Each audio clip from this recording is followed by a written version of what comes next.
Bueno,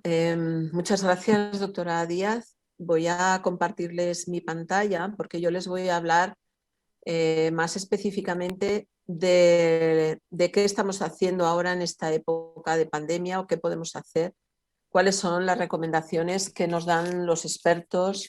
y las guías de práctica clínica en esta época en la que estamos viviendo ahora mismo. Bueno, lo que sabemos un poco, lo que sabemos un poco de la fibroendoscopia nos lo ha explicado ya la doctora Díaz, pero en concreto en pacientes graves o críticos, lo que tenemos que tener presente es que están indicadas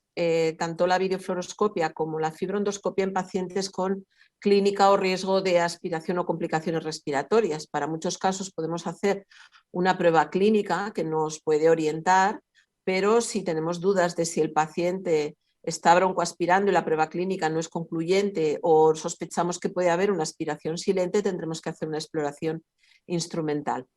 Los protocolos, como nos ha dicho la doctora Díaz, son variables entre las dos pruebas, pero incluso dentro de la fibroendoscopia pueden encontrar ustedes en la literatura profesionales que utilizan distintos protocolos según los países, según la procedencia del profesional. Nosotros en nuestro centro tenemos muy en cuenta un trabajo de la doctora Bajins de Alemania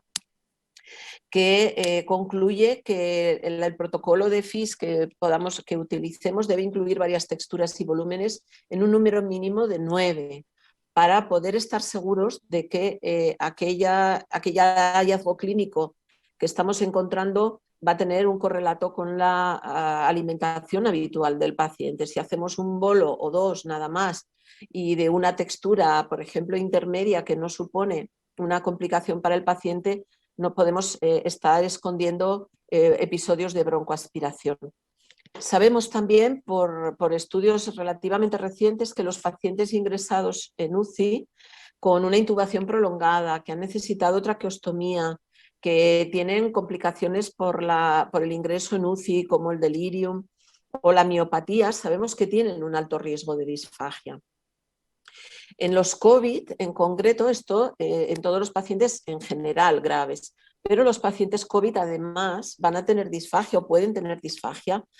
por la implicación de diversos mecanismos de circuitos y sistemas afectados. Sabemos que los pacientes con patología COVID no solamente tienen una insuficiencia respiratoria, tienen también una afectación más general que puede afectar a la corteza cerebral con trombos diseminados, con ictus. Sabemos también que estos tromboembolismos pueden afectar a centros del tronco cerebral, especialmente pues, aquellos o con más riesgo en aquellos que tienen implicación en la deglución, el núcleo ambiguo, el núcleo solitario o el núcleo de la tos, pero también sabemos que se afecta la musculatura deglutoria y los pares craneales y los receptores en orofaringe, en faringe o en esófago por la miopatía, por la desafferenciación sensitiva que ocurre cuando un paciente está intubado durante mucho tiempo, por el acúmulo de secreciones, por la sedación, etc. De manera que hay muchos factores de riesgo de disfagia en un paciente COVID. Cuando empezaron un poco a aparecer los casos COVID y los hospitales empezaban a tener pacientes ingresados en UCI por COVID, empezaron a salir también a publicarse algunas recomendaciones de los expertos que estaban atendiendo estos pacientes. Entonces, de lo primero que nos alertaron a la comunidad científica es de que los procedimientos en los que tenemos contacto con la vía aérea del paciente se consideran de alto riesgo de transmisión del COVID. Y en nuestro caso, pues especialmente la orofaringe, la nasofaringe, la vía respiratoria y la laringe. Diversas sociedades han publicado documentos en este sentido. Nosotros utilizamos procedimientos para evaluar la deglución que implican esa generación de aerosoles, tanto los test clínicos como la fibroendoscopia, como la videofluoroscopia, porque el paciente tose, el paciente le entran náuseas, el paciente lleva una traqueostomía y muchas veces pues, las secreciones salen por el traqueostoma, le pedimos que fone para ver la función laringea durante la exploración y se generan aerosoles, pero también microgotas, que son las que se quedan mantenidas en las superficies y en el ambiente y que en un momento determinado pueden poner en riesgo al profesional que está haciendo las exploraciones. Es decir, que la recomendación de los expertos es que todo paciente en el que tenemos una sospecha o riesgo de disfagia y que es o puede tener un riesgo COVID o estar en un contexto COVID, debemos considerarlo como si fuera un COVID positivo. Por esto, la recomendación es de que en las exploraciones a estos pacientes intervengan el menor número posible de profesionales para no estar en riesgo excesivas personas. Los profesionales que se implican en esta evaluación de la disfagia, además, deben usar un equipo de protección individual completo. Esta consideración de equipo completo pues probablemente sea diferente según los países o según el contexto, si es un contexto hospitalario, de una UCI o es una planta o es un contexto ambulatorio, pero en cualquier caso es muy importante que el profesional se proteja con una bata impermeable, con una máscara o gafas, con doble guante, con mascarilla de FP2 o FP3 y evidentemente gel hidroalcohólico antes y después de las exploraciones. Precisamente por el riesgo de exposición,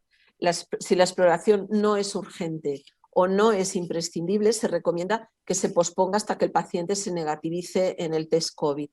Y mientras tanto, pues guiarse un poco de la exploración clínica del paciente, adaptar la dieta, adaptar las texturas y tener en cuenta que los pacientes COVID se han publicado artículos y documentos recientemente en el 2020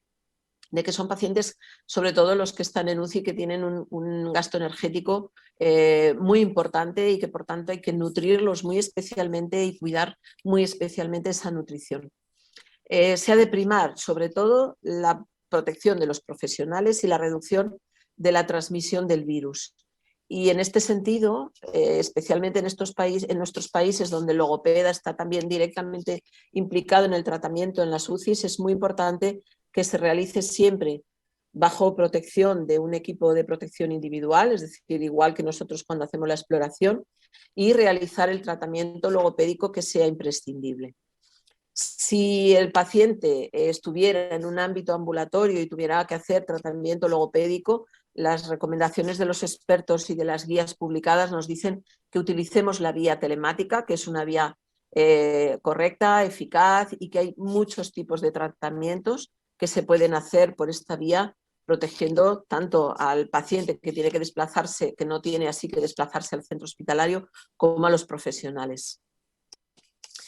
Los expertos también sobre la FIS en pacientes COVID nos dicen que no a todos los pacientes se tiene que realizar esta exploración, que hay que hacer primero un triaje, una valoración, una toma de decisión sobre si esa exploración instrumental es necesaria o no. Lo que nos recomiendan es que se hagan tanto la videofluoroscopia como la fibroendoscopia en los casos seleccionados.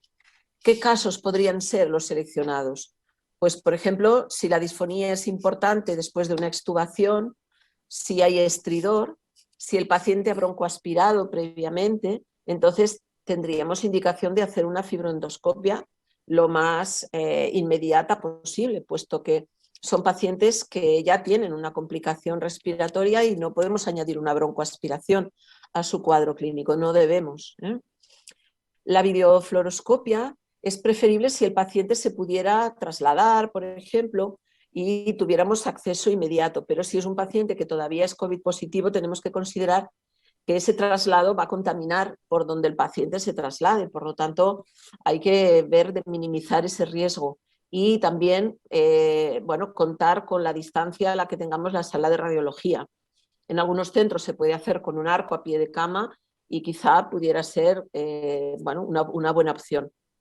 Tiene la ventaja de que necesita menos personal o el personal está menos directamente implicado con el paciente y a más distancia. En cualquier caso, tanto una exploración como otra se deben realizar si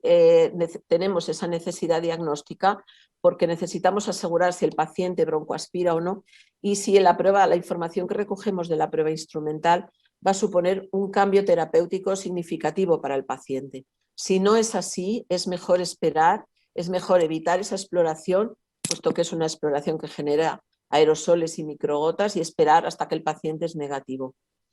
En el caso de realizarlo en pacientes COVID positivos o dudosos, siempre si se ha de hacer con un EPI completo, como he comentado anteriormente. La FIS deberíamos de hacerla en aquellos pacientes que tienen un alto riesgo de neumonía por aspiración o cuando la prueba clínica no nos ofrece una información fiable sobre si podemos alimentar al paciente de forma segura y eficiente. Si lo hacemos con un fibroendoscopio convencional, se ha de asegurar la limpieza adecuada, exhaustiva del endoscopio, pero también de la cámara, de la fuente de luz, del equipamiento que utilicemos con una esterilización adecuada o un producto específico para superficies. Y lo que los expertos también recomiendan es que el tiempo de examen sea el mínimo necesario para responder las preguntas clínicas e indicar el tratamiento de la disfagia. En este caso, por ejemplo, si es un paciente que tiene una sonda nasogástrica,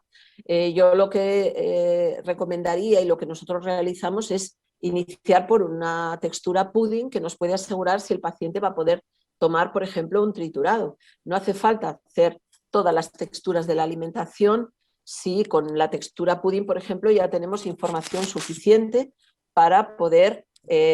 iniciar la alimentación oral. Es decir, intentar minimizar el riesgo también de exposición de los profesionales. Y los ensayos de alimentos o de bebida se deberían delimitar en aquellos que son necesarios para la prescripción de la dieta, es decir, adaptar nuestros protocolos al contexto COVID. Y cómo no, ya hay bastantes documentos también que lo que nos recomiendan es utilizar videoendoscopios desechables para estas exploraciones a pie de cama, las exploraciones FIS. Hay algunas guías de práctica clínica, algunas recomendaciones, sobre todo del principio del año 2020, que salieron en el sentido de evitar a toda costa este tipo de exploraciones y por la exposición a los profesionales. Esta recomendación es correcta, es adecuada, pero yo creo que ahora ya con la experiencia que tenemos de la tercera oleada, al menos en España, y quizá cercanos a la cuarta, hemos de pensar que a los pacientes los tenemos que explorar, los tenemos que cuidar, los tenemos que tratar, y que lo mismo que se hace una traqueotomía porque el paciente la necesita, se hace una broncoscopia porque el paciente necesita, si seleccionamos bien el paciente candidato a una FIS, seleccionamos bien el protocolo que vamos a utilizar con la información clínica imprescindible, es necesario hacer una FIS, pero hacerla siempre con la protección de los profesionales implicados. Y les tengo aquí puesta la bibliografía para que consulten todas estas guías de práctica clínica y recomendaciones de estos pacientes.